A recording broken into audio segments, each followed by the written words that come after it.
अकेली पत्नी की सुबह चाय देने वाली गाय। अंजलि और उसका पति रमेश एक गांव में रहते हैं। उनका एक 2 साल का बेटा भी है। रमेश रिक्शा चलाता है और उसी से उन लोगों का घर चलता है। सुनिए जी, आज जल्दी से घर लौटना।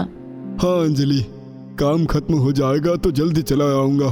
अंजलि को बस एक ही चिंता सताती रहती है, हे भगवान, ये बहुत सीधे हैं, कोई इनसे मदद मांग ले तो ये मना नहीं कर पाते हैं, इसीलिए मुझे डर लगा रहता है। हे भगवान, इनकी रक्षा करना। अंजलि पूरा दिन अपने बेटे को लेकर व्यस्त रहती है और उसके पास एक गाय है। अंजलि उस गाय से बहुत प्यार करती है। छोटी, ए छोटी, आजा आजा, खाना खा ले। अंजलि उस गाय को छोटी कहकर बुलाती है, जैसे कि वो गाय ही अंजलि की खुद की बेटी हो। छोटी भी अंजलि से बहुत प्यार करती है। अंजलि को देखते ही वो माँ माँ कहकर बुलाती है। अंजलि भी खुश होती है। ऐसे ही उन लोगों के दिन बीतते हैं, लेकिन एक दिन के बाद अंजलि की जिंदगी पूरी तरीके से बदल जाती है। उस दिन सुबह सुबह अंजलि रमेश के लिए खाना बना देती है और रमेश खाना खाकर जल्दी लौट आने का वादा करके अपना रिक्शा लेकर निकल जाता है। आज मुझे ज्यादा पैसे कमाने होंगे। बहुत दिनों से अंजलि को एक साड़ी तक नहीं दे पाया। आज उसके लिए एक साड़ी खरीद के ले जाऊंगा। रमेश दिन भर मेहनत करने के बाद सिर्फ 200 रुपए का ही इंतजाम कर पाता है। ये क्या, केवल 200 रुपए ही हुए हैं। अब क्या करूं? अंजलि के लिए साड़ी कैसे ले जाऊं? तभी रमेश के पास एक आदमी आता है। उसके हाथ में एक बड़ा सा बैग है। ए रिक्शा, मोहनपुर चलेगा? मोहनपुर? वो तो बहुत दूर है साहब, और इतनी रात को। अरे चलना, पूरे 1000 रुपए दूंगा। 1000 रुपए? इससे तो अंजलि के लिए एक अच्छी सी साड़ी खरीद पाऊंगा। ठीक है साहब, चलिए।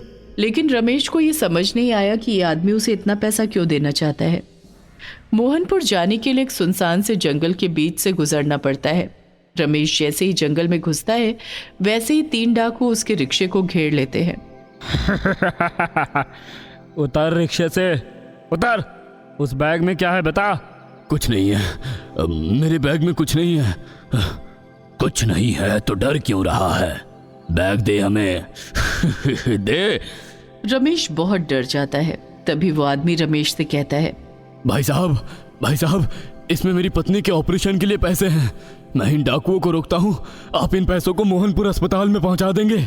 ऑपरेशन के बारे में सुनकर रमेश का मन पिघल जाता है और वो राजी हो जाता है। वो बैग लेकर दौड़ लगाता है और वो आदमी डाकुओं से लड़ने लगता है। लेकिन एक डाकू रमेश का पीछा करता है और उसे पकड़ भी लेता है। छोड़ो, मुझे छोड़ो। लेकिन डाकुओं में इंसानियत थोड़ी होती है। वो डाकू रमेश को मारकर उससे बैग छीन लेता है। उधर अंजलि रात भर अपने पति के इंतजार में बैठी रहती है। इतनी रात हो गई, वो कब आएंगे?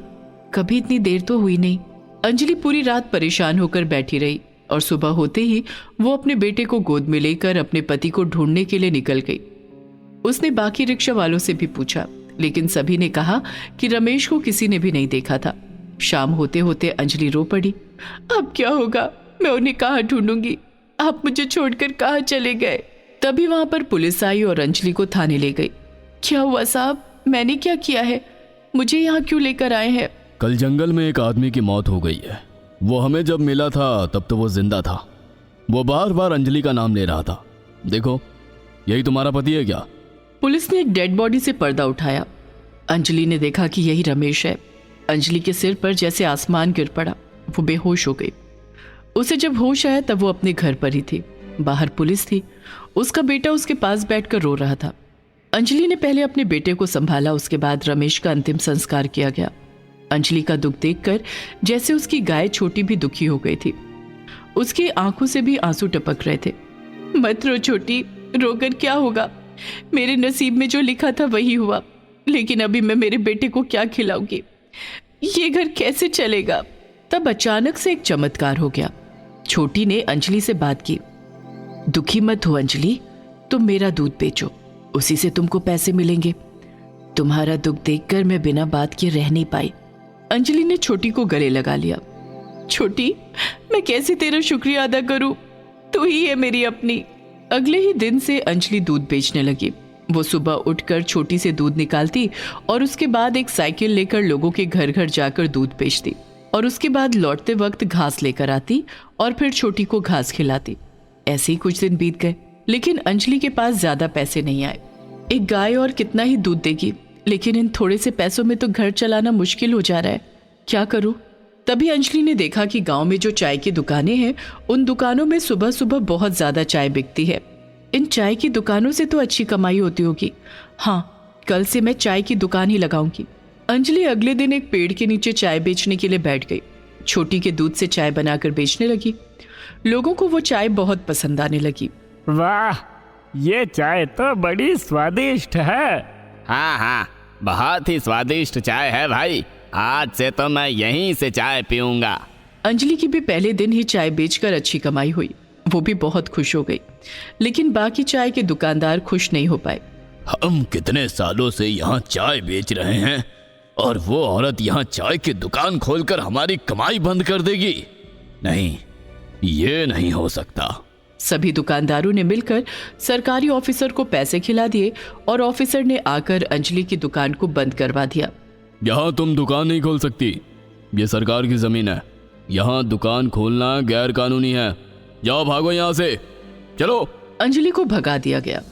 वो घर लौटकर चिंता में पड़ गई। अब क्या होगा? वो दुकान ही मेरा सहारा था। इन 2 दिनों में बहुत अच्छी कमाई हुई थी, लेकिन अब दुकान ही नहीं खोल पाऊंगी तो पैसे कहाँ से आएंगे? अंजलि अगले दिन से फिर से दूध बेचने लगी और उसी से अपना गुजारा करने लगी। लेकिन अचानक से उसके बेटे की तबीयत खराब हो गई। वो बुखार के मारे कांपने लगा। क्या हुआ मेरे बच्चे को? अंजलि डॉक्टर साहब को बुलाकर लाई और डॉक्टर साहब ने बहुत सारी दवाई खाने को दी, लेकिन अंजलि के पास दवाई खरीदने के पैसे ही नहीं बचे। सुबह हो गई।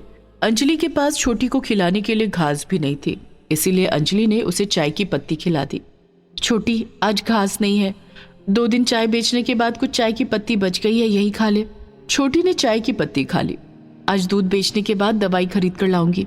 ये बोलकर अंजलि छोटी से दूध निकालने लगी, लेकिन वो चौंक गई। उसने देखा कि दूध की जगह गर्मा गर्म चाय निकल रही है। अरे ये क्या, गाय से डायरेक्ट चाय निकल रही है? ये तो चमत्कार ही हो गया। अंजलि, मुझे लगता है चाय की पत्ती खाने की वजह से ही ऐसा हुआ है। तुम हर रोज मुझे ऐसे ही चाय की पत्ती खिला दिया करो, उससे मैं सुबह चाय दूंगी और शाम को दूध दूंगी। अंजलि को इससे धमाकेदार आइडिया आया। उसने घर के बाहर चाय का ठेला लगा दिया। ये मेरा घर है, अब यहाँ से मुझे कोई नहीं उठा सकता। अंजलि के चाय के ठेले पर लोगों की भीड़ लगनी शुरू हो गई। गाय से डायरेक्ट चाय मिल रही है और वो चाय कितनी स्वादिष्ट भी है। आज से मैं यहीं पर चाय पीने के लिए आऊंगा। लोगों में गाय की चाय पीने का उत्साह बढ़ने लगा। अंजलि हर सुबह उठकर छोटी को चाय की पत्ती खिलाती रही और छोटी चाय देती रही और शाम को छोटी दूध भी देती रही। अंजलि चाय और दूध दोनों बेचती रही। इस तरह अंजलि बहुत अमीर हो गई। उसके बेटे की तबीयत भी ठीक हो गई और इस बार अंजलि को कोई परेशान भी नहीं कर पाया। ऐसे ही गाय की चाय बेचते हुए अंजलि खुशी से जीवन बिताने लगी।